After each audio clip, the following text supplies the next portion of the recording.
Hey everyone, welcome back to my channel. In this video, I will show you how to find merged cells in Microsoft Excel quickly and easily. So let's get started. Firstly, go to Start menu.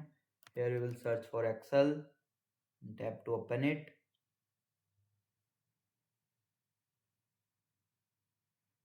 Now, firstly, we are merging some cells like this.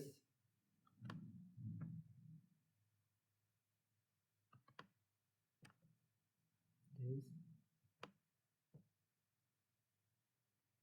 Now, select the data where you want to find the cells. Now, open Find and select. Click on Find. Now, here you will see. Click on Options. Now click on Format. Now go to Alignment section. Here just tick on Merge Cells. Then press OK. Now click on Find All. Here you will see all the merged cells. Click on Find Next.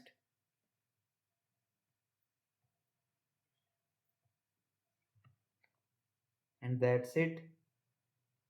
That's how you can easily find merged cells in Excel. If this video helped you, don't forget to like, share and subscribe for more tech tutorials. Thanks for watching.